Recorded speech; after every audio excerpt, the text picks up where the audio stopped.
새로운 사람을 만나서 사랑하는 것보다 사랑하는 사람을 미워하는 일이 제일 힘든 일이라고 하죠.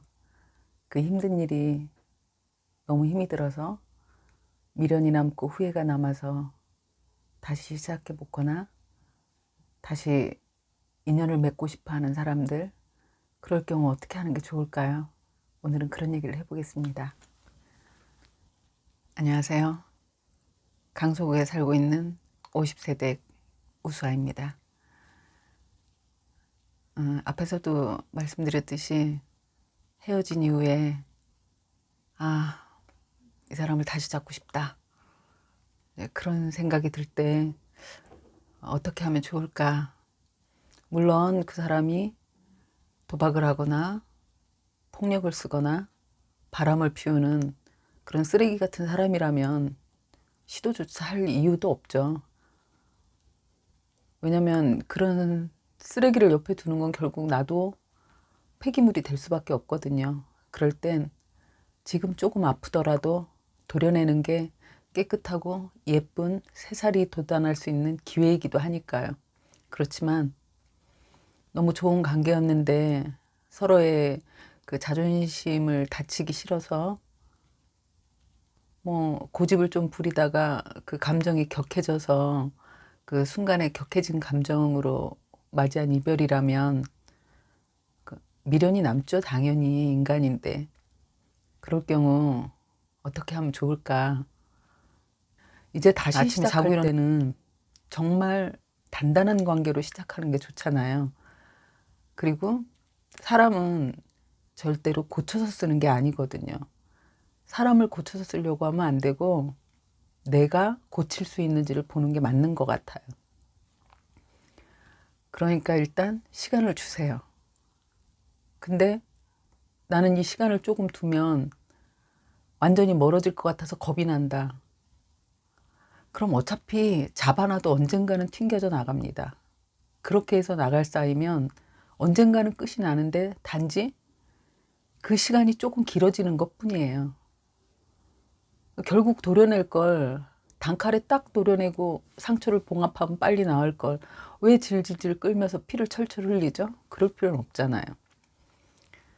그리고 나는 급한 마음에 문자도 하고 전화도 하고 이렇게 내 마음을 표시하지만 상대방은 아직 화가 가라앉지 않은 상태에 있잖아요. 내 연락을 안 받는다는 건 아직도 화가 가라앉지 않은 상태인데 그 상태에서 제가 미안한 마음이든 뭐든 간에 이쪽에서 먼저 자꾸 연락을 취하면 불난집에 부채질하는 거거든요. 점점 화가 그 안에서 자꾸 생겨날 수도 있어요. 그래서 오히려 그 사람의 마음이 더 멀리 도망갈 수도 있거든요. 그럴 땐 차라리 그냥 놓아두세요. 놓아두시고 한 2주에서 3주의 시간이 제일 좋다고 합니다. 그 시간 동안에 미치겠죠. 당연히 보고 싶어 죽겠고 이대로 영원히 끝날 것 같고, 그렇지만 만약에 영원히 끝날 사이라면 어차피 갈 사람은 가거든요. 그렇지만 이제 다시 시작한다면 비 온 뒤에 땅이 굳는다고 더 단단한 사이로 갈 수도 있으니까 그렇게 좋은 긍정적인 마음으로 밥이 먹기 싫으면 안 먹는 거죠. 일부러 돈을 들여서도 다이어트 하는데 이럴 때 살 좀 빼요. 빼고 날 좀 가꾸는 거죠. 그러면서 그동안의 두 사람의 관계를 한번 생각해 보는 시간을 갖는 거예요. 이 사람과 있었을 때 어떤 게 제일 좋았는지, 아니면 어떤 게 제일 싫었는지, 그리고 우리가 결정적으로 충돌했던 이유가 뭔지, 만약에 이후에 또 이런 충돌하는 상황이 왔을 때 그때는 내가 오늘과 같은 이별의 아픔을 안 보기 위해서 내가 무조건 참을 건지, 참을 수 있을 것 같은지를 자기 자신에게 물어봐야죠. 그 사람한테도 노력해달라고 해야지라는 생각을 하시면 안 돼요. 물론 그렇게 되면 너무 좋죠. 너무 좋은데 그렇게 될 확률은 사실은 거의 없다고 봐야 합니다. 사람은 바뀌는 게 아니니까요. 근데 참 그 이별 앞에 놓인, 그리고 이별 앞에 미련을 가진 사람이 보는 그 이별 전의 모습은, 사람이 이상하게도 그 서운했거나 그 상처받았던 건 사실 기억이 안 나고, 아주 사소한 것까지도 크게 확대돼서 그 아름다운 기억으로 자꾸 회상이 된대요. 그 극대화되는 거죠. 실제로 그 사람이 나한테 준 건 한 개인데, 그 순간엔 이 사람이 튕겨져 나갈 것 같은 그 순간엔 그게 10개로 느껴지는 거거든요. 그러니까 그걸 조금 냉정하게 보려고 하는 그 생각을 해볼 필요가 있어요. 그러니까 그냥 머리에만 담아두지 마시고 한번 적어보시는 거예요. 이 사람이 어떤 점이 좋았는지, 그리고 또 이 사람이 나의 어떤 점을 싫어했는지도 한번 적어보시고, 그래서 생각을 해보는 거죠. 그 3주에, 2주에서 3주의 시간을 이 사람이 냉정해 줄 수 있는 시간을 주면서, 나도 그동안에 뭐 살도 좀 빼고 내 관리도 좀 하면서 그 시간을 가져보는 거예요. 그렇게 관계를 되돌아보고 하다 보면 내가 다시 연락하기 싫어질 수도 있는 거거든요.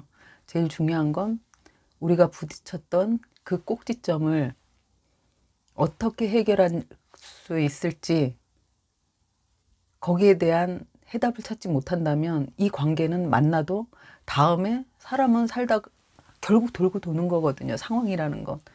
그런 상황 또 오게 돼 있습니다. 근데 차라리 그게 지금 만남의 관계이고 연인의 관계일 땐 좋은 거예요. 결혼을 하고 아이까지 생긴 이후에 그런 관계가 됐을 때 아이 때문에 이혼을 안 할까요? 아니요. 아이라는 또 다른 피해자까지 생길 수 있거든요. 그렇기 때문에 딱히 결혼을 전제로 한 관계가 아니더라도 그런 건 한 번쯤 짚고 넘어갈 필요는 있다고 생각합니다. 그렇게 시간을 보내보고, 아, 근데도 난 이 사람이 너무 필요해요. 너무 좋아요. 너무 만나고 싶어요. 그래서 내가 이제 연락을 하려고 마음을 먹었어요. 그런데 사실은 저쪽도 나와 같은 마음이라면 그 3주의 시간이 가기 전에 처음 한 주 정도는 막 전화 오던 사람이 전화가 안 오니까 이제 조금 편하다고 생각하죠. 그러면서 이제 가라앉습니다. 냉정해지고. 그리고 한 2주가 가면 왜 안 오지? 하고 궁금해해요. 그런데 헤어질 관계라면 그 사람은 3주쯤 들어갈 땐 홀가분하게 생각하죠. 그리고 스스로 관계를 마음으로 정리를 할 겁니다. 하지만 그런 건 있을 수 있어요. 아쉽지만 연락하고 싶은데 자존심 때문에 못할 수는 있어요. 그게 여자일 수도 있고 남자일 수도 있어요. 그럴 땐 누가 먼저 손을 내미는 게 약자는 아닙니다. 생각해보고, 아, 그래. 내가 한번 내밀어 보는 거예요. 근데 내가 손을 내밀었을 때, 그때 그 사람이 그 손을 안 잡는다면, 사랑했던 연인이 3주, 싸운 후에 3주는 최대 고비래요. 그리고 최대치라고 합니다.